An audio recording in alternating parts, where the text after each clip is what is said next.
음식으로 섭취를 해서 콜레스테롤 수치가 높아지는 것을 20% 정도라고 생각을 하시면 되겠고요. 나머지 80% 정도는 유전적인 영향을 많이 받는 요인이 있다고 생각하셔야 되거든요.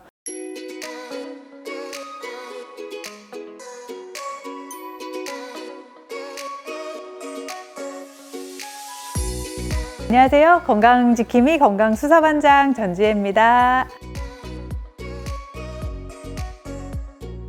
콜레스테롤 하면은 사람들이 다 겁을 내고 콜레스테롤 높다 그러면은 큰일 났다 막 이렇게 생각하잖아요. 근데 콜레스테롤은 몸에 나쁜가? 절대로 그렇지는 않습니다. 콜레스테롤은요, 몸에서 세포막을 이루는 필수 영양소라고 보셔야 되거든요. 그래서 꼭 없어서는 안 되는 중요한 영양소라고 생각하셔야 되겠고요. 우리 몸에서 소화액이라고 하는 담즙을 만드는 재료로도 쓰이기도 하고, 스테로이드 호르몬하고 비타민 D를 만드는 재료로도 쓰이기 때문에 꼭 필요한 영양소인 것은 맞습니다.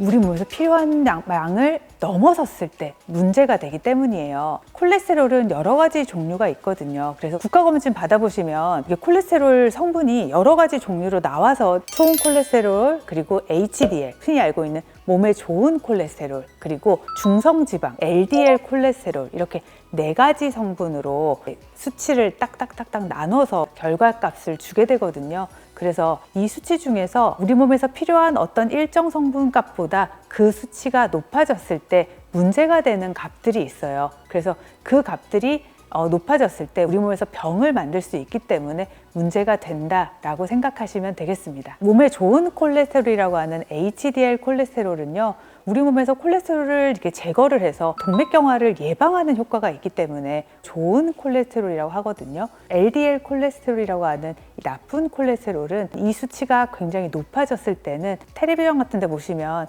혈관에 찌꺼기가 쌓인다라고 얘기하잖아요. 그래서 혈액에 동맥경화를 유발하게 되거든요. 이 수치가 과도하게 높을 때는 뇌졸중이라든지 심근경색 같은 심내혈관 질환을 유발할 수 있기 때문에 콜레스테롤이 보통 높으면 문제가 된다, 이렇게 말하는 겁니다. 콜레스테롤 수치가 높으면요, 검진 같은 결과를 보면서 환자분 콜레스테롤 수치가 너무 높아요 이러면 환자분들이 저 고기를 많이 먹어서요 이렇게 말씀하시는 경우가 굉장히 많은데요. 사실 고기랑은 상관은 없다고 보셔야 되고, 예를 들면 뭐 기름기가 굉장히 많은 삼겹살 이런 것들은 좀 연관이 있을 수는 있어요. 근데 콜레스테롤은 음식으로 섭취를 해서 콜레스테롤 수치가 높아지는 것을 어느 정도인가요? 물어보시면 그건 한 20% 정도라고 생각을 하시면 되겠고요. 나머지 80% 정도는 간에서 합성을 한다고 생각을 하셔야 돼요. 이 간에서 그럼 합성한다는 건 무슨 말이냐면은 그만큼 유전적인 영향을 많이 받는 요인이 있다고 생각하셔야 되거든요. 내가 아무리 음식을 조절한다고 하더라도 좀 미미하기 때문에 유전적인 소인으로 LDL이 아주 높은 분들은요, 약물치료를 받으셔야지 LDL을 낮추는데 큰 도움을 받으실 수가 있는 거죠. 그래서 나쁜 콜레스테롤 수치가 상승하는 이유가 뭐냐고 물어보시면 한 20% 정도는 식습관, 탄수화물을 많이 먹거나 아니면 아주 기름지거나 튀기거나 이런 음식들을 많이 먹는 것들에 영향을 받으실 수 있고요. 나머지는 유전적으로 간에서 합성하는 능력이 문제가 생길 때, 그럴 때 높아진다고 생각하시면 됩니다. 보통은 콜레스테롤 수치가 상승하면 어떤 문제가 생기냐고 물어보면은 심대혈관 질환이 이제 높아진다고 말씀을 드리는데, 그거는 콜레스테롤 수치 중에서 LDL 콜레스테롤이 높아졌을 때 말하는 거예요. 흔히 알고 있는 혈액 속에 끈적끈적한 찌꺼기가 많이 쌓여서 혈관이 좁아지게 되니까 뇌의 혈관이 좁아지게 되면은 뇌졸중에 걸릴 수 있고, 심장에 있는 혈관이 좁아지게 되면은 심근경색 같은 심장 질환이 생길 수 있다고 알고 있는 거거든요.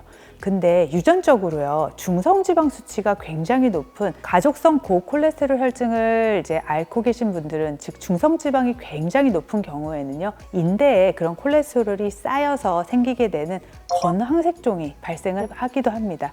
그런 건황색종은요, 가장 흔하게 발생하는 곳은 아킬레스건 같은 발목 뒤쪽에 그런 데 생기기도 하고요. 두 번째로는 그런 중성지방들이 눈에도 쌓이기도 하거든요. 눈동자 안에 콜레스테롤이 쌓여서 각막환이라고 하는 질병을 만들기도 합니다. 그래서 그런 여러 가지 질병들을 만들 수 있기 때문에 주의를 하셔야 되는 거죠. 아까 콜레스테롤 수치를 높이는 것 중에 20% 정도는 제가 식습관이라고 말씀드렸잖아요. 그러니까 트랜스 지방 같은 거를 섭취를 줄이는 방법, 그리고 아주 기름진 음식이나 탄수화물을 줄이는 방법들이 당연히 도움이 될 수 있을 거고요. 체중이 굉장히 영향을 미치는 팩터이기 때문에 체중을 줄이는 것도 굉장히 좋습니다. 그래서 체중을 줄이려면 당연히 운동을 하시는 것도 도움이 되겠고요. 그리고 금연하시는 거, 조절이 되지 않는 분들은 혈관 정선 우리가 킬레이션이라고 하거든요. 혈관에 찌꺼기 같은 게 좀 쌓였을 때 약물을 정맥으로 주사를 통해 가지고 이제 킬레이션 치료라고 하는 걸 정맥 주사로 계속 주면서 찌꺼기를 좀 청소한다. 그 킬레이션 치료도 일부 도움이 된다고 되어 있습니다. 오늘 말씀이 도움이 되셨다면 좋아요, 구독, 알림 설정 부탁드립니다. 감사합니다.